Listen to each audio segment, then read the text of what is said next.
Magsisi tayong mataos, halinang magbalik loob sa mapagpatawad na Diyos. Sa Kanya tayo'y dumulog at manumbalik na lubos. Papuri sa iyo, Panginoong Hesukristo, Hari ng walang hanggang kapurihan.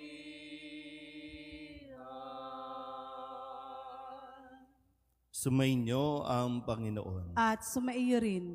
Ang mabuting balita ng Panginoon ayon kay San Lucas. Papuri sa iyo, Panginoon. Noong panahong iyon, pinalayas ni Jesus ang isang demonyong sanhi ng pagkapipi ng isang lalaki at ito'y nakapagsalita na mula noon.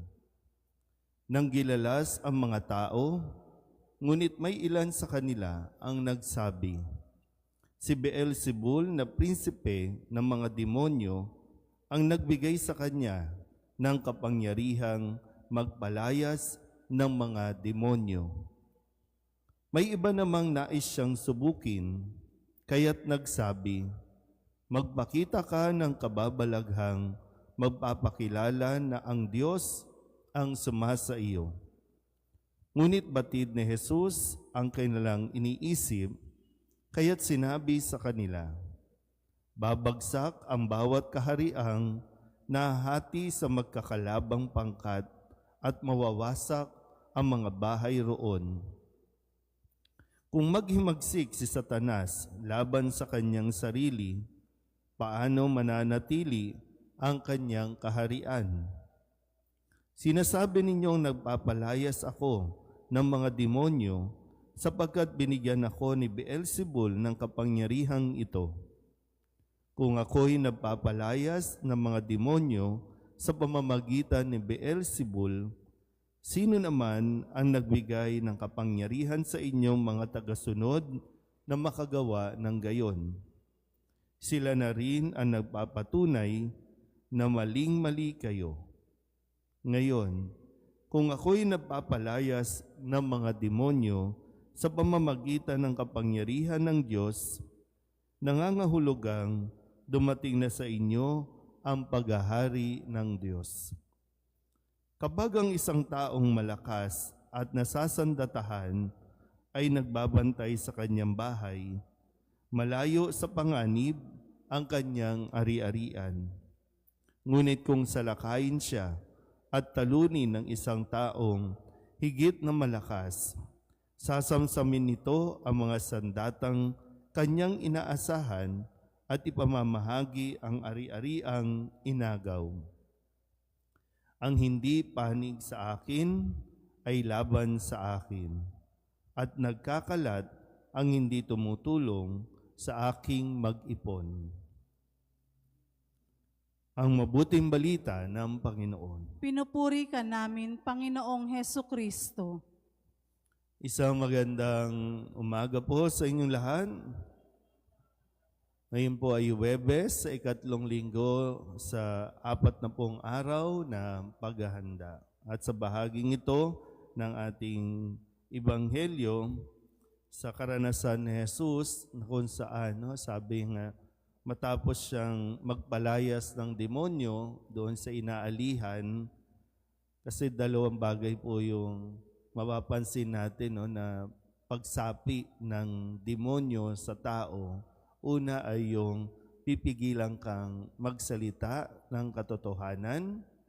Pangalawa ay po pwedeng pagsasalitain ka ng pagsasalitain ng kasinungalingan. So, nasaan tayo dyan? Tayo ba'y sinasapian at hindi tayo nagsasalita? O salita tayo ng salita dahil may sapi tayo? So, nasaan? Bantayan na mabuti ha. Kala natin tahimik lang tayo, no? Kala natin wala tayong ginagawang masama kasi tahimik lang tayo. O, tingnan mo, baka may sapi ka na ng demonyo. Pero sa kwento din natin, sabi nga dito, tinulungan ni Jesus yung isang tao na inalihan ng demonyo at siya ay hindi pinagsasalita. Pero pagkatapos nga nito, may mga tao na daldal ng daldal at ang sinasabi, kaya niya nagawa yon ay dahil sa kapangyarihan ng Beelzebul, ang prinsipe ng mga demonyo. So, ibig sabihin, sinasabihan nila si Jesus, kampon ka ni Satanas. Isa ka ring demonyo. Gumawa ng mabuti si Jesus, tumulong siya sa tao, pero ang mga tao, sinasabihan siyang kampon ni Satanas. At paulit-ulit pa rin siyang kinukulit at pinipilit na magpakita pa ng marami pang kababalaghan, ng marami pang katulad ng kanilang nasaksihan. Pero dito, na pinaliwanag ni Jesus na kung siya ay nagpapalayas sa pamamagitan ng kapangyarihan ni Beelzebul, paano sila magiging matagumpay kung ang mismong isang pangkat ay divided, no? Wala ng unity, mawawasak sila. Masisira, no, ang isang sambahayan na kanya-kanya. Naintindihan po ba? Pero yung dito, magandang mapagnilayan din natin yung bahagi na sinabi ni Jesus na kailangan mas maging aware tayo at kailangan natin ding protektahan ang ating mga sarili. Totoo po na kahit gumawa ka ng mabuti, mayroong mga bashers. Kung kahit gumawa ka at tumulong ka sa iyong kapwa, mayroong sisita at pupuna sa iyong ginagawa. Pero kung, sabi ko nga, no, kung hindi ka protektado, kung hindi mo protektahan ng iyong sarili laban sa mga ganitong mga salita, masisiraan ka ng ulo. Magkakaroon ka ng mga anxiety o depression sa mga maririnig mo mula sa mga tao. Tandaan mo po, hindi mo kontrolado kung ano ang pwedeng sabihin sa iyo ng mga tao. Ang makokontrol mo ay yung emosyon mo at kung paano ka magre-react sa mga naririnig mo. Kung talagang alam mo para sa sarili mo kung ano ang iyong ginagawa at para saan ito, lalo na kung ang motivation mo talaga ay makatulong o magbigay ng tulong, kahit anong sabihin ng mga tao, hindi ka mapapaapekto. Pero kung sa simula pa lang, gusto mo lang palang mapansin o magpapansin o magpasikat, napakadali mong masisiraan ng loob.